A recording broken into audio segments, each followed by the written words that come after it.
It's the 12th of November here in Wisconsin, and I'm going to wrap some Nucs. So I thought I'd show you how I do it in a step-by-step basis. It's just below freezing, and it's going to be cold for at least 7 days, maybe 14 days, maybe 3 months. But anyway, the point being, the bees are not going to get a cleansing flight in the next week or so.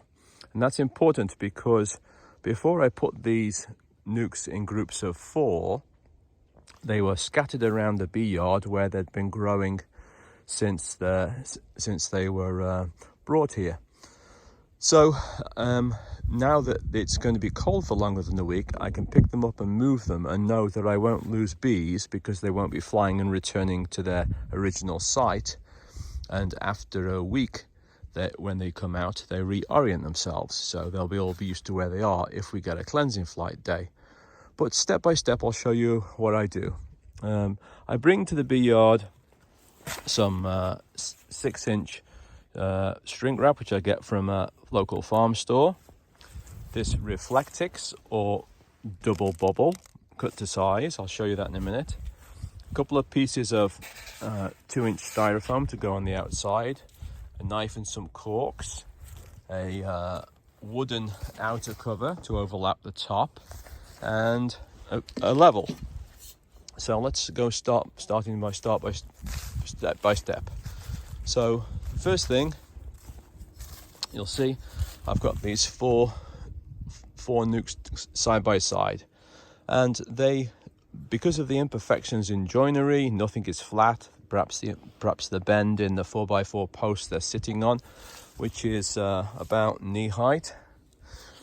When you line them up, they don't fit snugly at the top. So what I'll do is I bring along the Reflectix, which is cut so it just fits from the bottom board and just overlaps the top of this by about 1/2 inch or so. And the reason for that is when I put them together, I lift up and I put the outer cover on, I don't want to knock these foams off the top. So this little bit of an overlap helps keep it in place. This is size, so it fits flat against here. This one's actually, where it doesn't go on the outside, it goes on the inside. So for every stack of 4, I need 3 pieces. 1, 2, 3.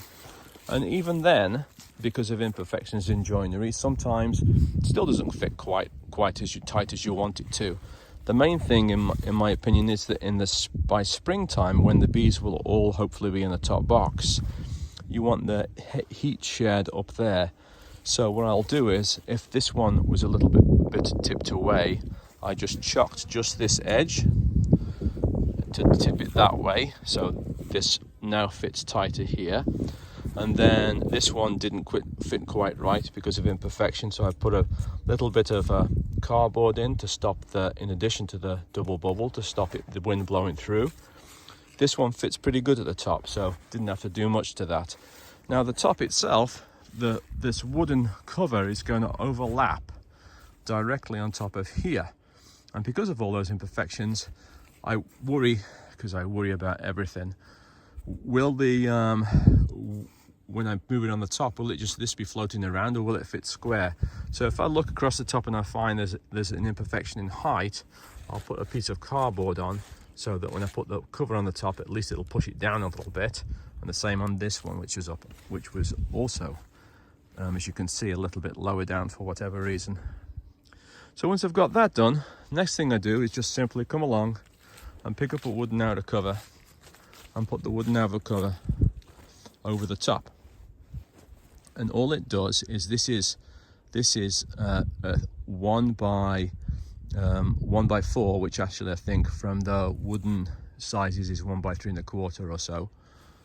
And if I'll show you there, so you could see how it overlaps the existing foam by about 1 inch. So that helps keep the drafts out.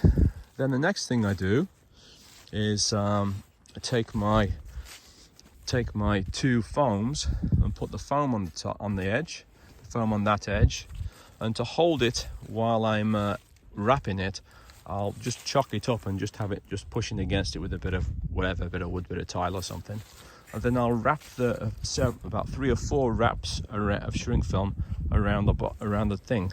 Now on the back, I'm happier if I have the full range of the width of the film, because that helps keep the wind off a little bit. But on the front, what you don't want to do is you don't want to have it overlapping on the front too much, because the bees can get trapped inside here. Some of them might come out, but if you've got like an egress space for them to get out, that problem's eliminated. But you could imagine if the whole thing was sealed at the front, it would be a problem. And then also what I'll do is with regarding to entrances, you'll see that the entrances on these are this is how they have been over the fall. Once I start to feed them, I make sure the top box is closed off, so that any robbers have to go in through here and all the way up here. If the top hole is open, they would have a shortcut, and so to avoid that, the top hole is closed. But of course now it's getting to be winter time. I did an experiment last winter to see if 12 colonies in each group had this one part way closed off and this one fully closed off, and the other group had the vice versa, i.e. this one closed off and this way part way open. And what I found was there was no difference in overwintering strengths or weight loss or anything else I could tell. But because I've been wintering consistently with this little entrance here, this one closed and this one partway open, I come along and that's the last thing I'll do is I'll change the corks around. So that's what this one looks like. And you can see this is how they're going to winter, with the holes partway open, barely the tip of your finger, this one down here open, and the bees will should be happy enough in here. I brought the level along because what I'm looking to see is the hives facing south, which they are, and tipping slightly forward. So what does that look like on a spirit level? Well, the bubble is at the back of the level, and to make the bubble level I have to pick it up about that. So it's about a 1/4 of an inch to 3/8, half an inch down at the front, so it just slopes slightly forward. If it slopes too far forward, I worry about them tipping off. So that seems happy enough. So I think I've got the bases covered. So what we're talking about is getting the hives closer together to share heat in condo living, to have them facing south, so that when the water condenses, it'll condense on the front or the bottom and find its way out, because there's insulation on the top. There's no condensation and moisture under the covers, because the condensation happens on the cold surfaces. This is 2 inches of styrofoam and a piece of plastic, and that's how I've been pretty much been wintering now for the last 10 years. So it's not like a one-time thing. Anyway, thank you, bye bye.